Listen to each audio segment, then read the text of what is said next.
북한의 주요 현안을 분석하고 전망하거나 북한 사회를 진단하고 대안을 제시하는 북한 새로 읽기 시간입니다. 국민통일방송 데일리 NK 이광백 대표와 함께합니다. 안녕하세요. 네, 안녕하세요.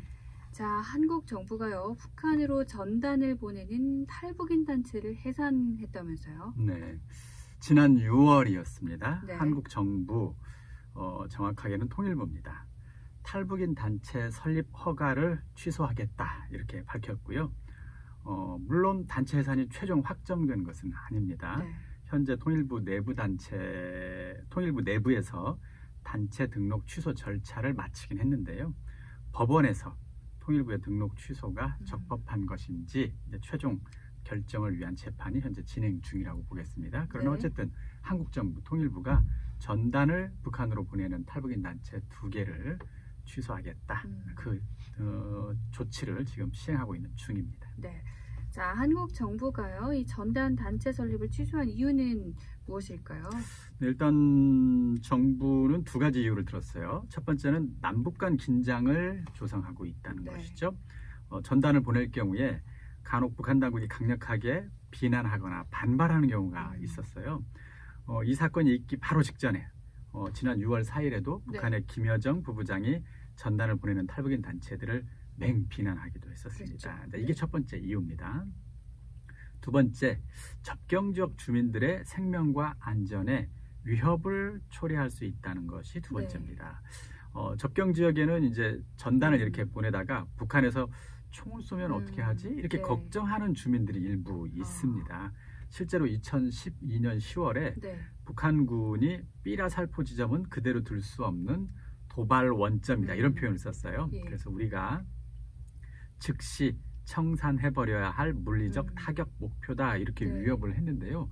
실제로 그리고 나서 며칠 후인 10월 10일에 탈북인 단체가 경기도 연천에서 날린 대북전단 풍선을 향해서 14.5mm 고사총 10발을 쐈습니다. 그래서 일부 탄두가 남측 지역에 떨어지기도 했습니다. 네.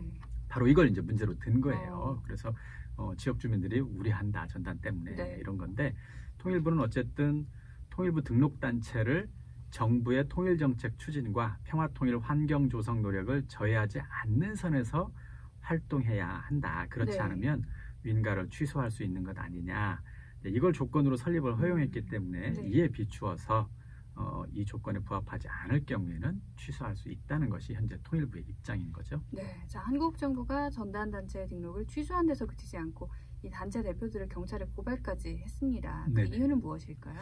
일단 단체 단순 취소가 아니라 법적으로 위법사항이 있다고 판단한 거죠. 예. 그래서 고발을 한 건데 대북전단 사업이 남북교류협력법을 위반했다고 보는 것이 지금 통일부의 입장입니다. 네. 남북교류협력에 관한 법률 제13조에 이런 조항이 있어요. 물품을 북한으로 반입 또는 반출할 때에는 통일부 장관의 승인을 받아야 된다는 조항이 있습니다. 그래서 탈북인 단체들이 통일부 장관의 승인 없이 전단을 보냈다는 것, 바로 이것이 위법사항이라고 통일부는 보는 겁니다. 자, 문제는 네. 이 법이 어제 오늘 있었던 게 아니고 탈북인들의 전단 보내기가 또 어제 오늘 있었던 건 그렇죠. 아닙니다. 그럼 그동안에는 왜 그러면 이것이 위법하다고 고발하지 않았느냐. 정부가 사실 지금까지는 대북 전단 살포할 때 이 전단은 네. 통일부 장관의 승인이 필요한 그 대북 반출 또는 반입 품목이라고 보지 않았습니다. 그렇군요. 이것은 그렇게 볼 수 없다. 이제 이런 것 때문에 그동안에는 위법하다고 또는 고발하거나 이렇게 하지 않았던 건데 이번에 고발 조치를 갑자기 하면서 논란이 일어난 거예요. 이제 이거에 대해서 통일부는 어떻게 얘기하냐면 사정이 좀 바뀌었다고 얘기합니다. 2018년에 판문점 선언에서 전단 살포를 비롯한 모든 적대 행위를 금지한다고 합의를 했다는 사실, 그리고 또 2016년 대법원에서 처음에는 전단만 그 살포 대상이었지만 지금은 쌀이나 USB, 뭐 달러, 라디오까지 전단 물품이 다양해졌으니까 이런 법을 좀 종합적으로 금지해 볼 때 이건 다 통일부 장관의 승인이 필요한 상황이 아니겠느냐. 이게 이제 통일부 나름대로의 해석입니다. 그렇군요. 이것 때문에 전단을 아예 원천적으로 막는 이른바 전단금지법 마련도 현재 정부와 여당에서는 추진을 하고 있는 상황입니다. 자, 그럼 그 전단 금지법이라는 게 어떤 법인지 또 여쭤보지 않을 수가 없는데요. 네, 현재 한국 정부와 집권 여당인 민주당이 추진하고 있는 법인데요. 접경 지역에서 대북 전단을 살포하거나 북한을 향해서 확성기 또는 전광판을 사용할 경우에 3년 이하의 징역 또는 3천만 원 이하의 벌금에 처하는 내용의 네. 남북관계 발전법 개정안을 현재 추진 중이에요. 그렇군요. 그래서 현재 법 개정안은 지난 3일에 네. 외교통일위원회 안건조정위원회에 회부가 됐습니다. 앞으로 90일이니까요. 심사기간이 한 석 달 정도 심사기간을 거쳐서 90일이 지나면 아마 민주당이 개정안을 만약에 강행 처리한다면 실제로 법이 통과될 가능성도 있습니다. 또 중요한 것은 이인영 통일부 장관의 입장인데요. 네.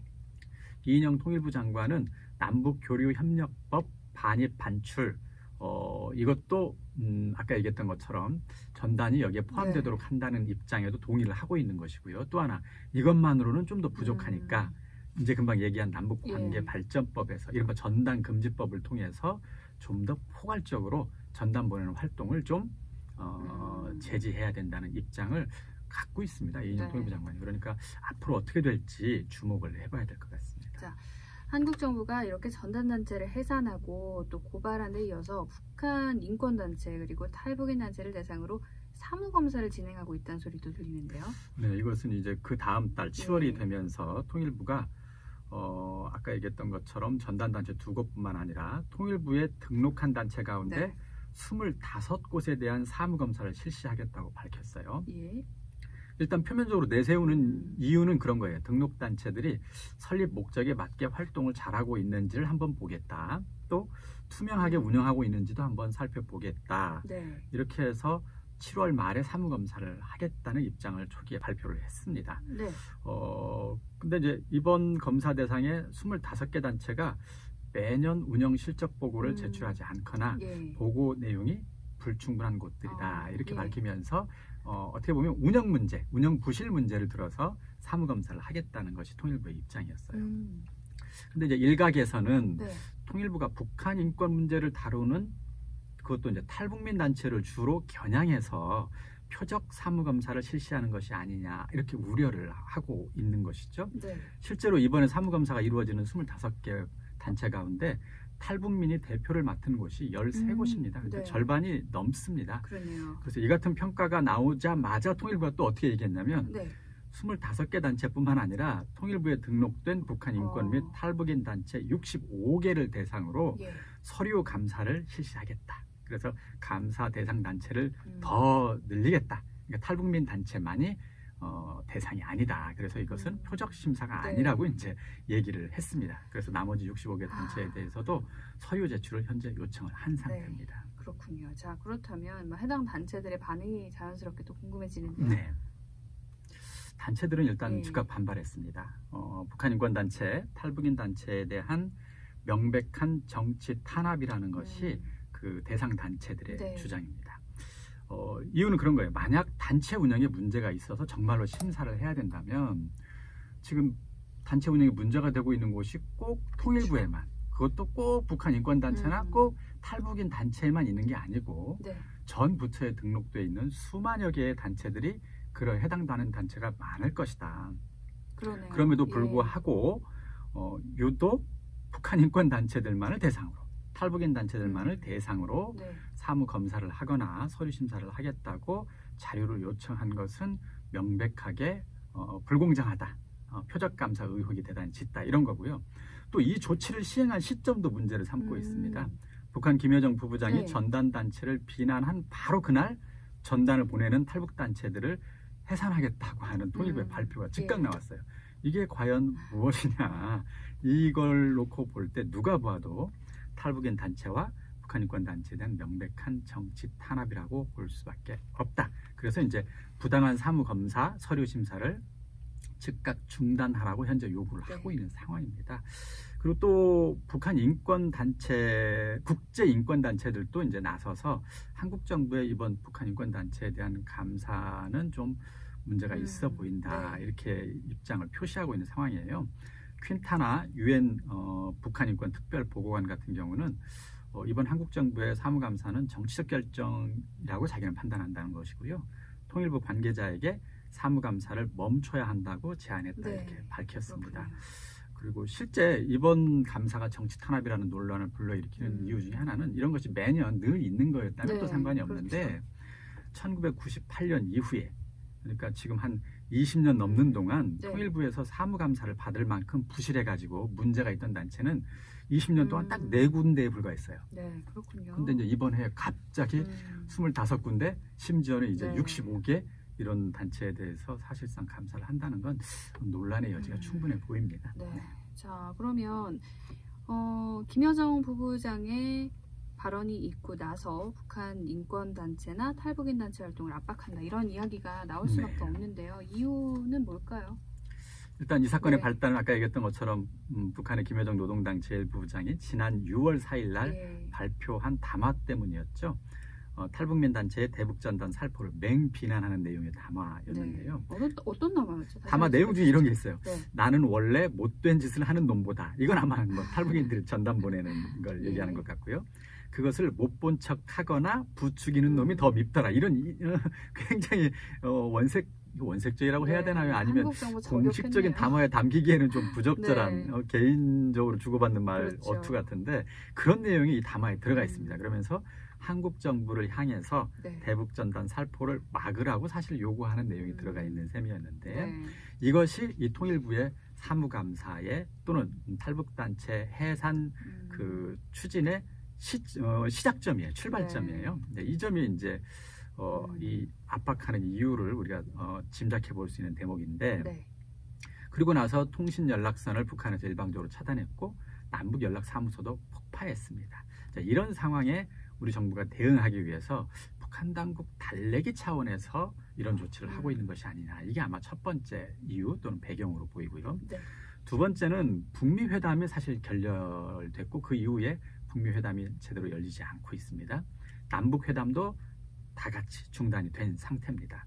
그래서 북한 당국의 요구 사항을 일부 들어줌으로써 북한 당국의 성의를 보이면 중단된 남북 관계를 다시 시작할 수 있지 않겠느냐, 이런 계산, 이런 한국 정부의 계산이 깔려 있는 것 같습니다. 만약에 그렇다면 사실 탈북 단체 또는 북한 인권 단체들을 남북 관계 회복에 제물로 삼는 그런 모양새가 돼요. 근데 어쨌든 정치적 의도라든가 배경에는 이런 흐름들이 깔려 있다고 보입니다. 네, 자, 뭐 북한 주민 인권을 위한 노력도 필요하고요. 또 남북 사이 관계가 악화되기를 바라지 않는 그런 한국 정부의 입장도 이해는 되는데요. 네네.